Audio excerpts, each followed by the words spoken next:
자, 오늘 봉독해드린 이 본문의 말씀을 중심으로 성공 뒤에 실패를 조심하라, 이런 제목을 가지고 함께 말씀을 나누겠습니다. 사람들은 누구나 성공을 꿈꾸고 성공을 좋아합니다. 그리고 실패를 싫어합니다. 성공한 사람은 박수갈채를 받지만 실패한 사람들은 세상의 조롱과 비난의 대상이 됩니다. 그래서 사람들은 모두가 성공하기를 원하는 것입니다. 그러나 무엇이 성공이고 무엇이 실패인가? 이것을 우리에게 정확하게 제시해 줄 사람은 없습니다. 왜냐고 하면 오늘은 내가 성공자의 삶인데 내일은 실패자가 될 수 있고, 비록 내가 오늘은 실패자이지만 내일은 내가 성공자가 될 수 있는 것입니다.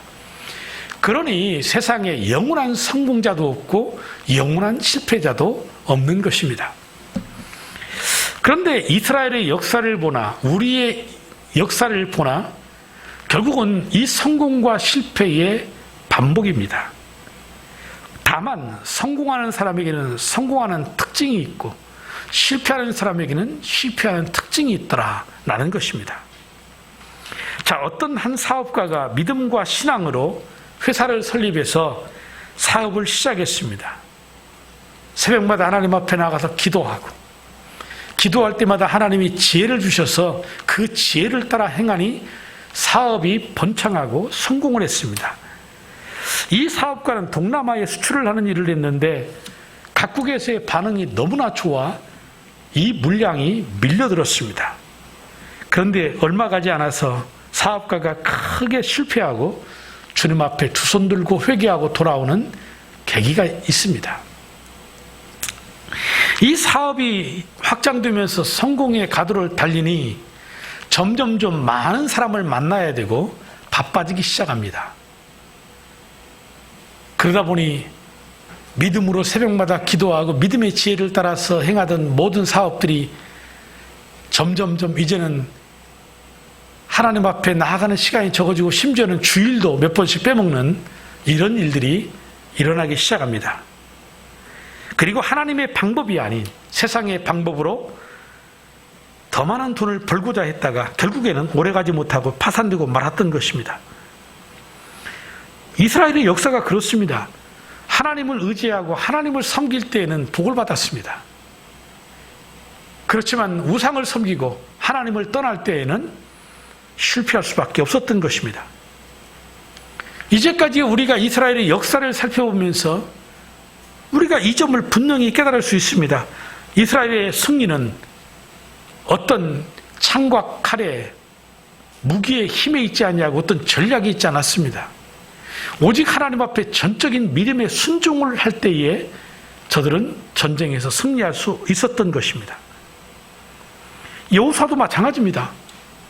늘 아침 일찍 새벽에 일어나서 기도하고 하나님의 말씀의 뜻을 묻고 그 말씀에 순종합니다.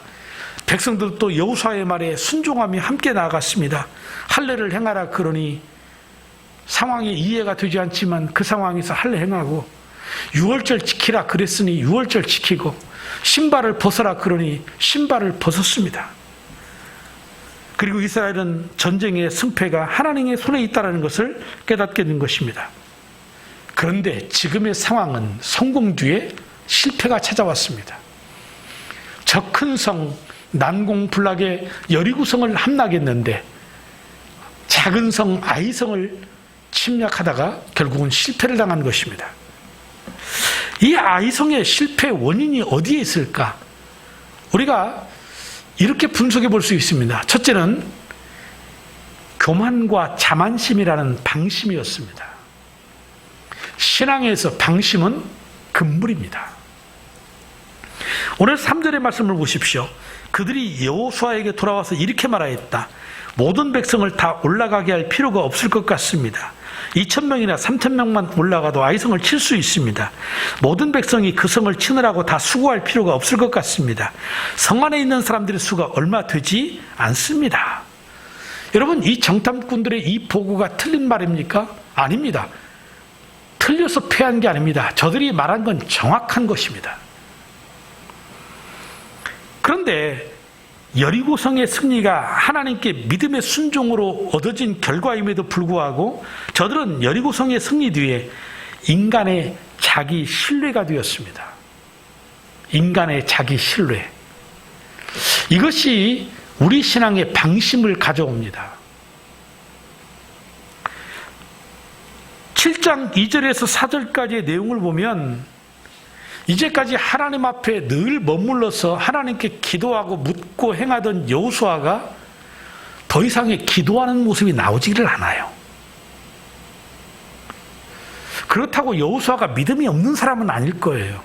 그런데 이제 인간의 자기 신뢰가 된 겁니다. 그래서 그 기준 속에서 판단하는 겁니다.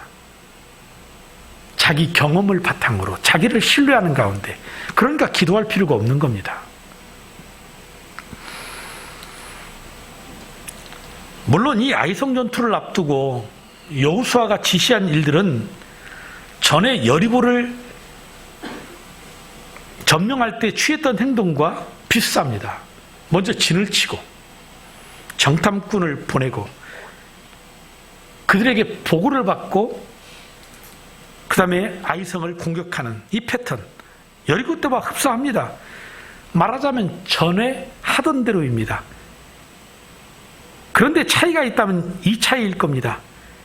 이제는 자기 신뢰 가운데 이것은 작은 일이라 생각하고 하나님께 기도하지 아니하고 하나님께 묻지 않았다라는 것입니다. 이게 바로 방심입니다.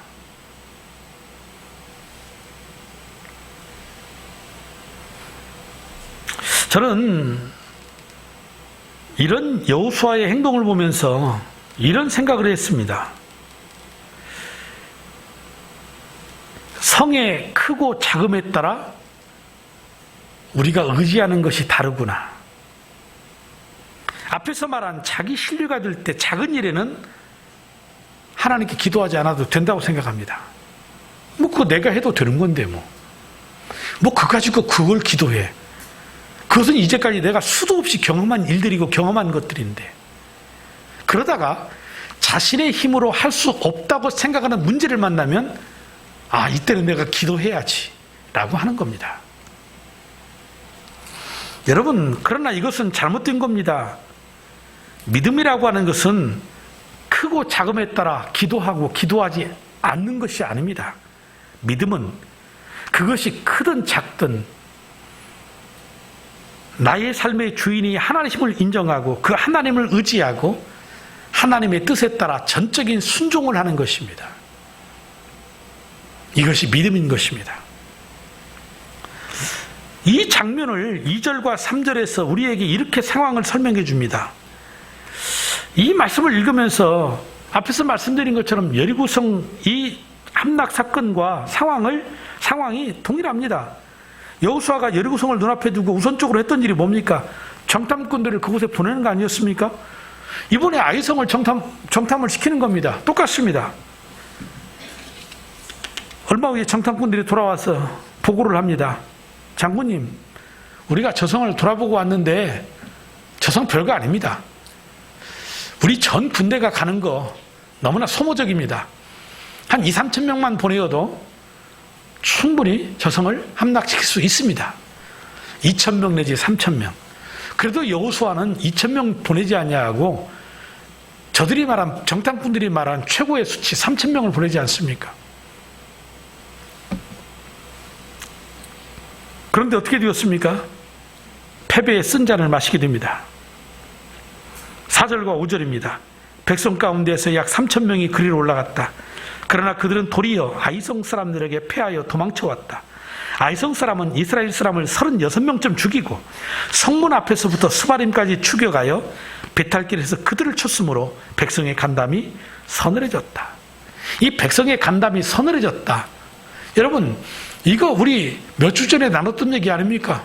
이 간담이 서늘해졌던 사람들이 누구였습니까? 그때는 여리고 사람들이었습니다. 하나님이 하시는 크고 놀라운 일을 보고 저들은 이미 간담이 서늘해졌다. 이 간담이 서늘해졌다는 말은 어떤 의미냐면 두려운 마음을 가지고 있었다, 그런 뜻입니다. 하나님이 없기에 저들은 간담이 서늘했던 거예요. 두려웠던 거예요. 그런데 그때 지금 모습이 이제는 하나님의 백성들이 갖는 마음이 된 겁니다. 왜냐하면 하나님이 저들 가운데 계시지 않기 때문입니다. 그러니 두려워하기 시작한 겁니다. 왜 이런 결과가 나왔습니까? 바로 교만함과 자만심이라는 방심. 다시 말씀드리지만 신앙생활에서 방심은 언제나 금불입니다. 방심하면 넘어지고 방심하면 실패하게 되는 것입니다.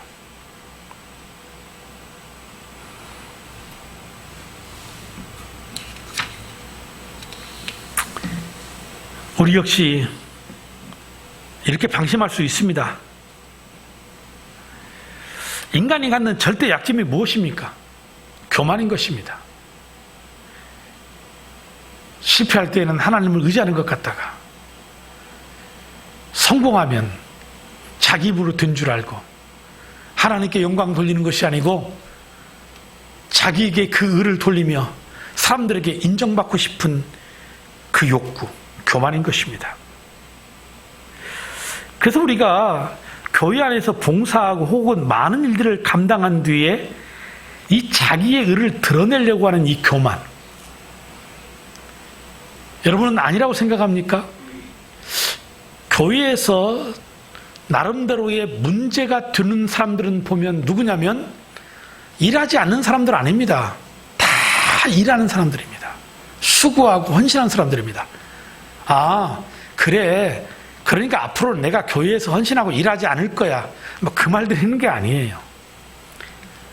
헌신은 축복인데 이 헌신이 축복이 되려면 교만하지 말아야 돼요. 자기의 의가 아닌 끝까지 하나님 앞에 영광을 돌리는 이 신앙의 자세, 이 겸손한 자세가 될 때에 이 헌신이 하나님 나라의 복이 되는 것입니다. 헌신해야 합니다. 그러나 교만하지는 마십시오.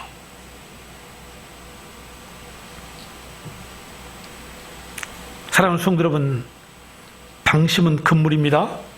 방심하면 실패하고 넘어진다는 것을 우리는 깨달아야 합니다. 그래서 고린도전서 10장 12절에 뭐라고 그랬습니까? 그러므로 서 있다고 생각하는 사람은 넘어지지 않도록 조심하십시오.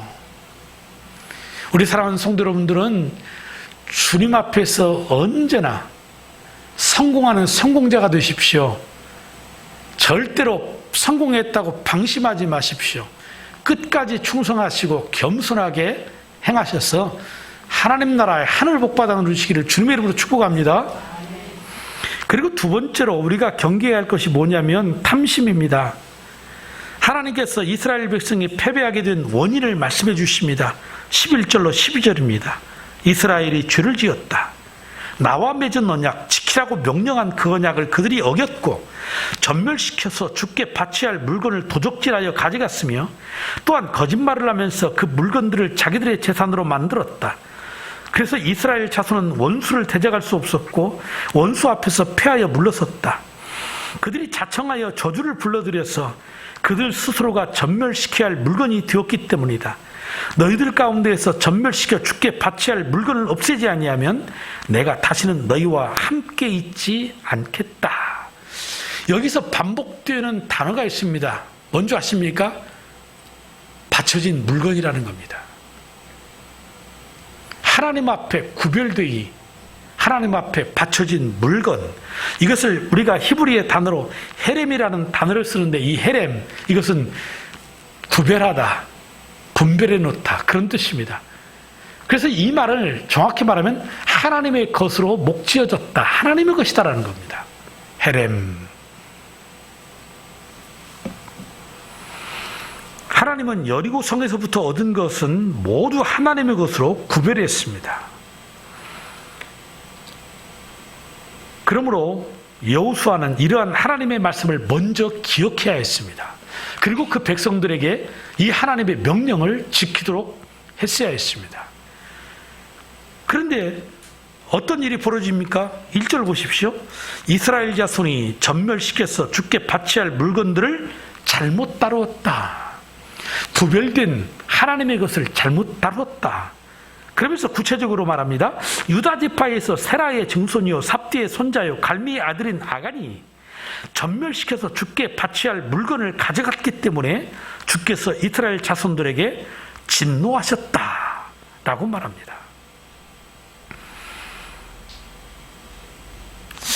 우선순위에서 무엇이 먼저인지는 모르겠어요. 하나님의 이 진노가 먼저인지 아간의 이 범죄가 먼저인지 아니면 여호수아가 취했던 아이성 전투에 정탐꾼을 보내고 그들의 보고를 듣고 3,000명을 파송한 것이 먼저인지는 모르겠어요. 그런데 분명한 것은 이 전쟁에서 실패한 이유가 뭐냐? 3,000명만 보내서 실패한 게 아니라는 겁니다. 아니 10만 명 대 300명의 싸움에서도 300명이 이겼는데 하나님이 함께 하시면 수의 문제가 아니고 무기의 문제가 아니지 않습니까? 그런데 3,000명만 보내도 너끈히 이길 수 있다고 쉽게 이길 수 있다고 했던 아이성에서 왜 패합니까? 하나님의 심판이라는 겁니다. 아무리 다른 방법 다 총동원해도 이 전쟁은 결말은 실패일 수밖에 없습니다. 왜입니까? 하나님이 버렸기 때문입니다. 진노하셨기 때문입니다.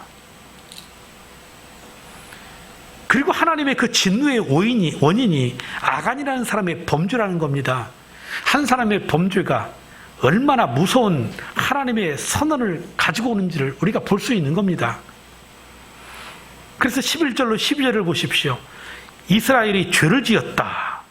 나와 맺은 언약 지키라고 명령한 그 언약을 그들이 어겼고 전멸시켜서 주께 바쳐야 할 물건을 도적질하여 가져갔으며 또한 거짓말을 하면서 그 물건을 자기들의 재산으로 만들었다.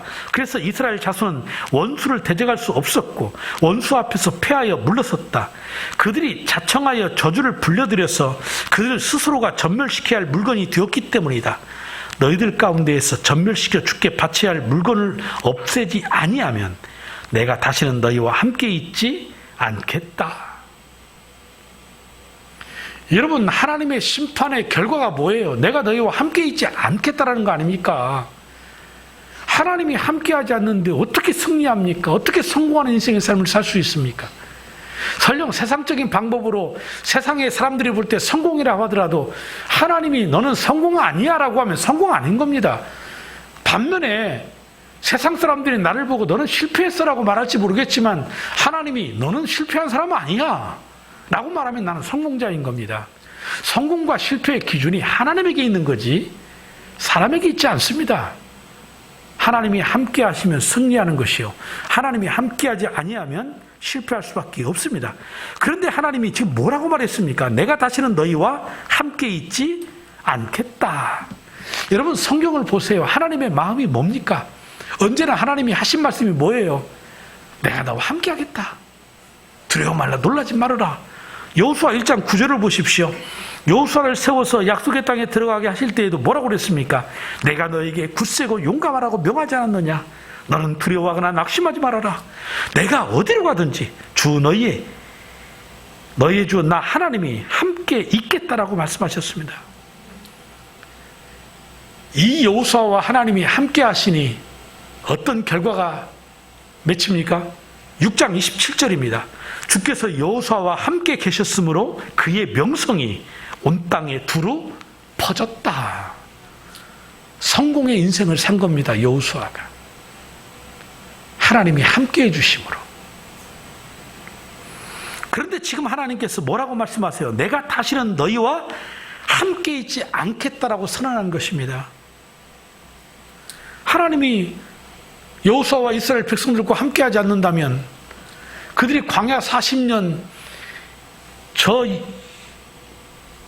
광야를 지나서 요단강을 건너서 지금 요단강도 무너뜨리고 이제 아이성을 함락하고 나가면 이제 약속의 땅 가나안 땅인데 이제 그들 앞에 그 약속의 언약의 성취가 이루어질 건데 하나님이 함께 하시지 않는다면 저들이 승리할 수 있을까요? 아마도 저들은 한 걸음도 앞으로 나아갈 수 없을 것입니다. 그 언약의 성취를 맛보지 못했을 것입니다. 왜 하나님께서 이스라엘 백성들이 가장 두려워하는 말씀을 이렇게 선언하시는 겁니까? 아간의 범죄가 그만큼 크다라는 것입니다. 하나님이 함께 하시겠다는 약속을 취소할 만큼 심각한 죄를 아간이 범한 것이라 그런 얘기입니다. 그런데 여러분, 문득 이런 생각 들지 않으세요? 아니 도대체 아간이 무엇을 얼마나 그렇게 큰 것을 훔쳤다고 하나님이 쪼잔하게 말이지 언제는 함께 하겠다고 막 약속하시다가 이제는 함께 하지 않겠다고 말씀하시는 건가? 이런 생각 들지 않습니까? 21절을 보십시오. 아간이 고백하는 말입니다. 제가 전리품 가운데에서 신할에서 만든 아름다운 외투 한 벌. 이 신할산이라는 것은 바빌로니아 산이라는 겁니다. 그 당시에 최고의 외투였습니다. 한때 우리나라에도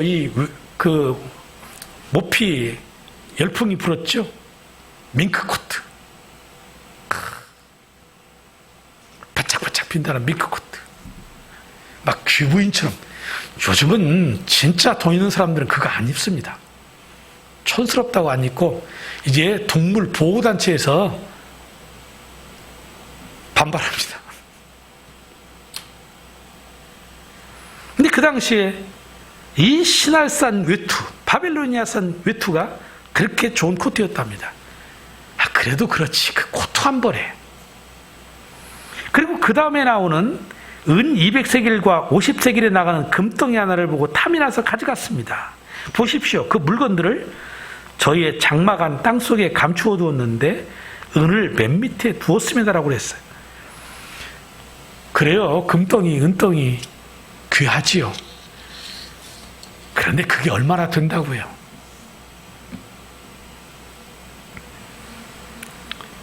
그런데 여러분, 여기서 우리가 중요하게 생각할 것은 도대체 그게 뭐길래 얼마나 많은 걸 가져갔다고 여기에 집중하면 안 됩니다.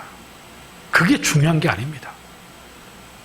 도대체 뭐길래, 그것이 뭐라고, 이게 중요한 게 아니고 훔쳤길래가 중요한 겁니다. 누구의 것을? 하나님의 것을. 이게 중요한 겁니다. 아간이 도둑질한 물건의 양이 많고 적은 것이 문제가 아닙니다. 얼마만큼 비싼 것이냐, 얼마만큼 싸냐, 이것이 중요한 게 아닙니다. 그것이 금덩이냐, 그것이 철이냐, 이게 중요한 게 아니라는 겁니다. 하나님의 물건에 손을 댔다. 무엇 때문에요? 탐심 때문에. 바로 그래서 하나님은 탐심이 뭐라고 그랬어요? 죄라고 그랬지 않습니까? 탐심은 곧 죄니라. 탐심은 죄입니다. 여러분, 아간이 이 탐심을 품게 된 과정을 우리가 살펴보면 그럼 분명히 이렇게 고백합니다. 제가 탐이 나서 가졌습니다. 이것은 회개는 아니에요. 그냥 탐나서 가져갔다고 지금 말하는 거예요. 너 왜 가져갔어? 그랬더니 제가 탐이 나서 가져갔습니다. 지금 이 말을 하는 겁니다. 그런데 이 뉘앙스, 이 장면에서의 이 떠오르는 뉘앙스 어디서 많이 들어보지 않았습니까? 어떤 장면입니까? 바로 하와가 하나님 앞에 선악과 따먹고 한 말입니다. 마귀가 꼬드겨 속삭일 때 저가 하나님같이 되고자 하는 마음과 그 교만함 속에서 하나님이 명하신 선악과 딱 보니 뭐라고 그랬어요? 보암직도 하고 먹음직도 하고 탐스럽기도 한지라. 탐심입니다. 탐심이 죄입니다. 앞에서 말한 것처럼 아니 선악과 그거 하나 따먹었다고 하나님이 에덴 동산에서 추방하시고 저들을 다 멸해버려? 하나님 정말 째째하시다, 쪼잔하시다 이렇게 생각할지 모르겠습니다. 그런데 선악과 하나가 중요한 게 아닙니다.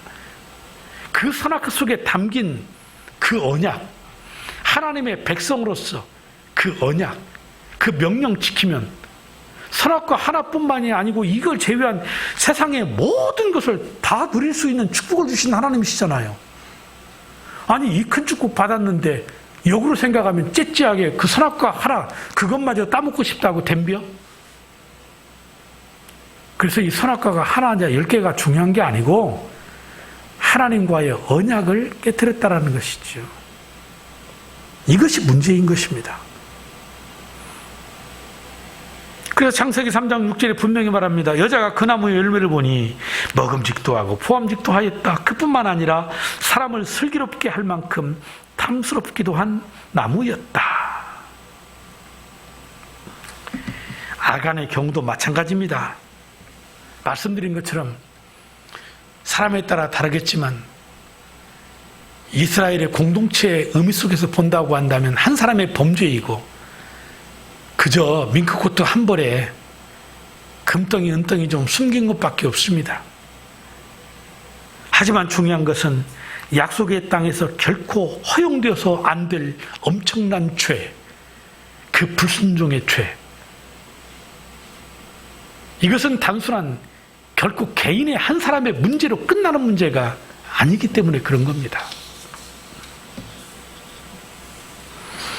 결국 이스라엘은 이 죄의 문제를 어떻게 해결하느냐에 따라서 장차 하나님과의 이스라엘 백성과의 관계가 재정립될 수 있는 것입니다.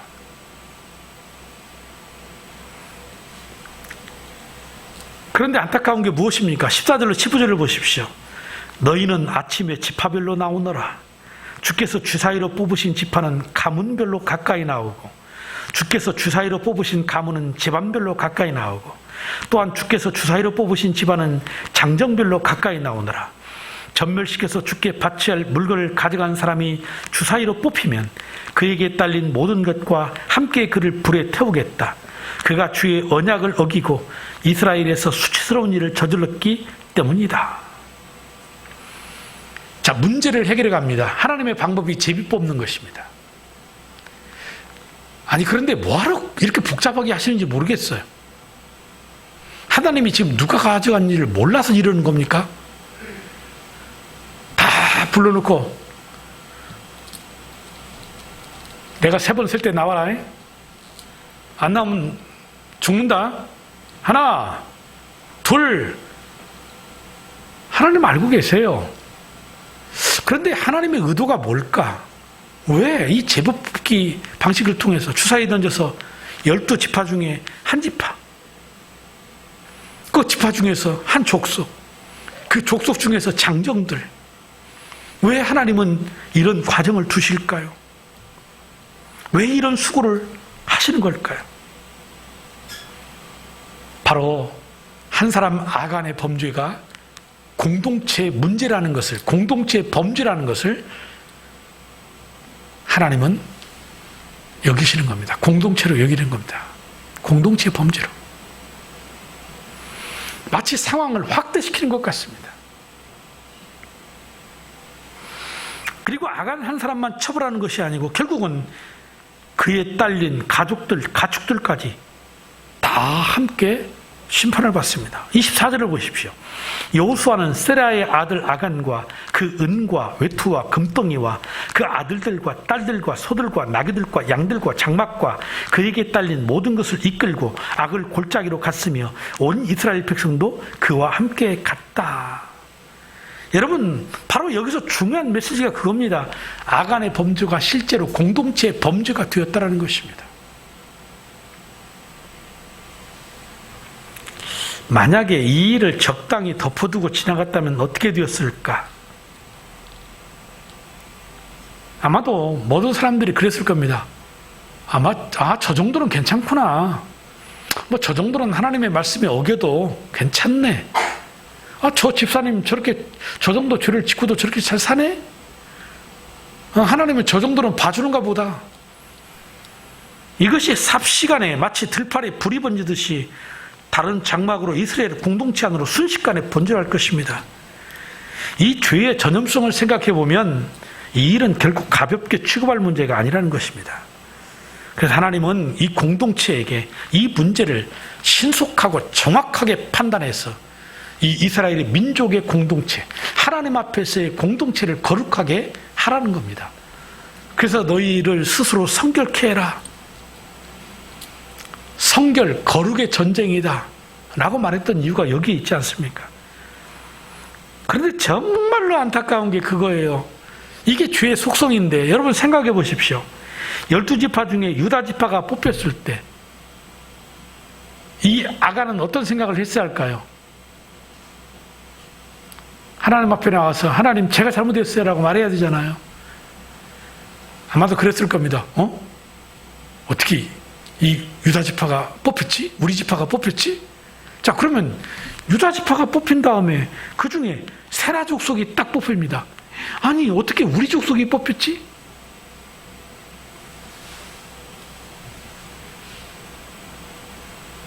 그렇게 점점 포위망이 좁혀오는 동안에 아간과 그의 가족들은 끝까지 자수하지 않습니다. 회개하지 않았다는 얘기입니다. 이것이 죄의 속성입니다.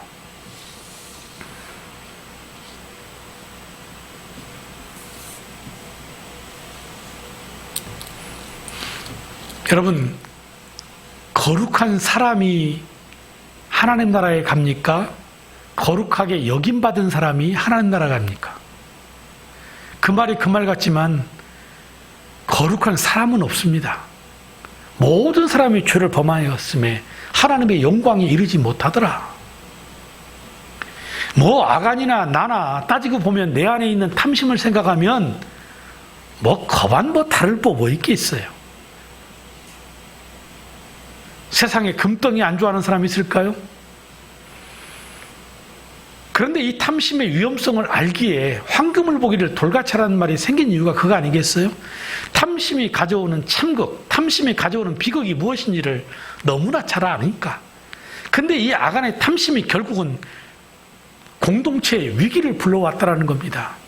아이성에서 실패한 겁니다.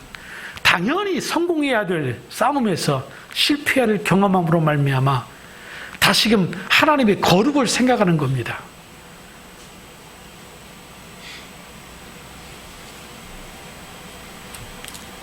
하나님이 아간을 심판하신 이유도 거기에 있습니다.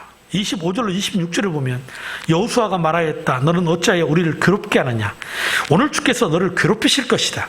그러자 온 이스라엘 백성이 그를 돌로 쳐서 죽이고 남은 가죽과 재산과 모두 돌로 치고 불살랐다. 그들은 그 이후에 큰 돌무더기를 쌓았는데 그것이 오늘까지 있다. 이렇게 하고 나서야 주께서 맹렬한 진노를 거두셨다. 그래서 그곳 이름을 오늘까지 아굴 골짜기라고 부른다. 철저한 죄에 대한 하나님의 심판입니다. 돌이켜 회개하지 아니한 대가인 것입니다. 그래서 우리는 이 아굴 골짜기의 이 사건을 보면서 하나님의 심판을 보지만 또 하나의 소망의 문을 붙잡는 게 뭡니까? 회개하면 산다. 하나님 앞에 죄를 회개하면 산다. 이것이 십자가의 사건이 우리에게 전해주는 복음 아닙니까? 예수님이 왜 이 땅에 오셔서 십자가에 위해서 우리를 위하여 달려 죽으셨습니까? 우리의 죄를 속량하시려 우리를 구원하시려고 하신 거 아닙니까? 이 그리스도 예수의 이 속량, 구원함의 은혜는 온 인류에게 미치는 은혜인 것입니다. 그런데 다 구원받았나요? 아니요. 예수 그리스도의 이 십자가의 구원의 은총을 믿고 받아들인 자, 자신의 죄를 회개하고 깨닫고 주의 십자가 붙잡고 하나님 앞에 나아온 자, 그들은 하나님의 자녀가 되어 영원한 천국으로 인도받지만 끝까지 거부한 자, 예수 그리스도의 이 십자가를 끝까지 배척하고 믿지 않은 자들은 영원한 형벌에 처할 수밖에 없는 것입니다. 이것이 복음의 능력인 것입니다. 사랑하는 성도 여러분, 사람은 누구나 성공을 꿈꾸지만 그러나 실패합니다. 우리가 실패하지 않고 성공하기 위해서는 교만과 자만심이라는 방심을 경계해야 되고 또한 탐심을 물리쳐야 합니다. 탐심은 죄입니다. 더 큰 문제는 하나님의 나라는 공동체라는 것입니다. 교회는 공동체입니다. 아간의 범죄가 아간의 가족의 문제로 끝나는 것이 아닌 이것이 아이성의 패배, 더 이상의 이스라엘 백성의 이 하나님의 자녀로서의 정체성을 잃어버리고 거룩의 정체성을 잃어버릴 때 어떤 결과를 가져오는가를 보여주었던 공동체의 문제이다 라는 것이지요. 그리고 제비뽑기가 진행되는 과정에서 저들이 살 수 있는 것은 돌이켜 회개하고 하나님 앞에 나오는 것인데 회개하지 않았다라는 것입니다. 이것이 죄의 무서운 속성인 것입니다. 하지만 하나님은 오늘 또 우리를 실패의 자리에 머물러 있게 되기를 원치 않으십니다. 우리로 하여금 다시금 승리의 자리로 나아가기를 원하고 계신 겁니다. 그러므로 우리는 그리스도 예수의 십자가를 붙잡고 우리는 이 실패를 넘어서 성공으로 나아가야 할 것입니다. 사랑하는 성도 여러분, 결코 이것은 쉬운 일은 아닐 겁니다. 그리고 누구나가 다 실패하는 것입니다. 그런데 2012년도 런던 남자 유도 동메달리스트였던 이 조진호 선수, 그때 우리가 심판의 오심으로 금메달을 빼앗겼다고 참 많이 안타까워했던 그런 장면이 있었습니다.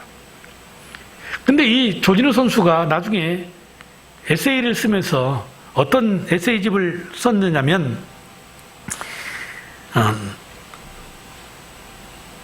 넘어지지 않으려면